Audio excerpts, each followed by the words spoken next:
Adam, let's look ahead to the NFC West. This division is such an interesting one to me.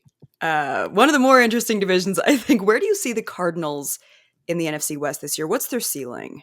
I can't get a read on any of these teams. No, it's so hard, right? Because it has been the Niners for a while, and they seem like they're going to fall off a little bit more. I mean, they fell off last season. It's like if they're healthy, are they going to be back to being the Niners? They don't have Deebo Samuel anymore, and that's just Mhm. an interesting situation. The Rams at 10-7 won it last season. It's like what?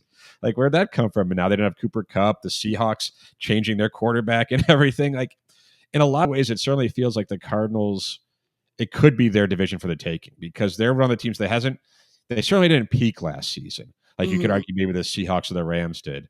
And they weren't falling backwards like the 49ers did. But if everything goes right for them, and I guess if everything goes right for the Cardinals, when does that happen for them? But if everything goes right for them, there's no reason why they can't win this division. Like Mhm. they've struggled historically playing the Rams like in this division. It's been tough. And I wouldn't discount the 49ers. That's still a good roster, even if Mhm. it's a little bit decimated compared to what we've seen, and they have really good coaching. And that's the fun thing about this division too. Just there's some pretty good coaches in this division. Yes. So you look at these teams, like were the Rams a 10-win team last season? Talent wise, probably not. But they got coached up. Sean McVay and his staff, they're great. Right. Mhm. The Seahawks, their new coaching staff got them to 10 wins too. And now they're going to change quarterbacks and see what happens there. So it's a really interesting division. It's not like the NFC North. It's not like the NFC East where you have a couple of teams just like, wow, you have no chance to compete with them. In the NFC West, going at least this season from how things look right now on March 31st when we're recording, it looks wide open. It And you could does. easily make a case that a team like the Cardinals, who have a younger quarterback and a younger core who could just organically, naturally get better next season, with the addition of Josh Sweat and Tomlinson, the defense, if it improves just a little bit, all of a sudden you have a team that could win 10, 11, 12 games and win the NFC West. So I'm sure that's the expectation for the Cardinals. And when you look at it right now, there's always going to be surprises, right? No one expected the Niners to win Mhm. only 6 games last season. There's going to be injuries. There's going to be things that go unexpected. But if you're the Cardinals right now, you could look at this division and say, yeah, we got a chance to win this thing. Why not? Well, and in other divisions, it feels like there's such obvious tiers of and then a huge drop off, like the Mhm. NFC East, for example, like you said. This one, I could see it finishing almost in any order, and I wouldn't be super surprised. Probably the Rams, because when I looked at them against the Eagles, it felt like they put up the biggest fight against the Mhm. Eagles. Like that one was right down to the wire. But I'd probably say Rams, but it's so interesting because there's just no obvious sorting in this one for Yeah. me. Well, yeah, and the Rams, they finished 2 games better than the Cardinals last season, right? Like Yes. even last season, it was pretty well bunched up. And that's Yeah.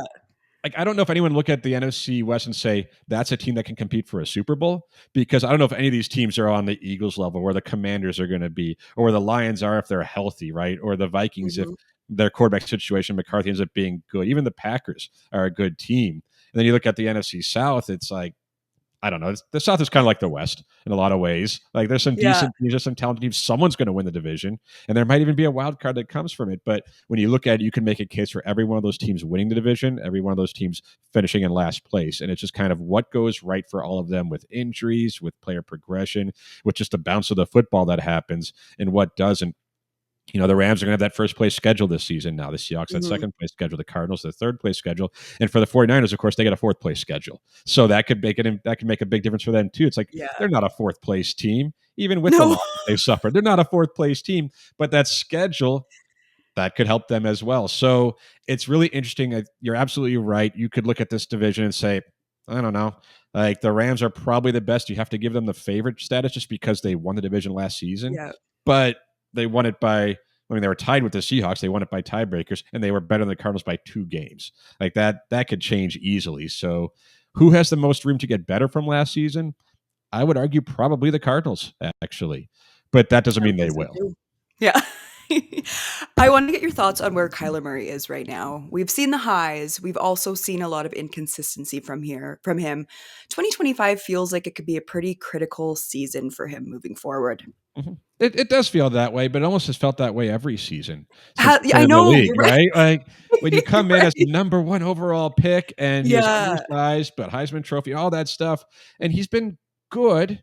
Like his baseline's been good to pretty good, and his his peak has been just great. He's shown Mhm. flashes. The beginning of the 2021 season, he looked like an MVP candidate and then fell off. And then he got hurt in 2022 at the end of that season. Then 2023 came back halfway through the first year in this offense. And for this first few years, a lot of people are like, well, the fall off, it's Cliff Kingsbury. That offense isn't fitting him, which was surprising to me because like when they hired Kingsbury, it was like, oh, that's a perfect offense for Kyler Murray. So it was kind of like who was to blame for their struggles? Was it the coaching? Was it the player? Combination of both, because you see Kingsbury in Washington, it's like, oh, that guy can coach an offense apparently and a young quarterback. So, it's maybe not all on him.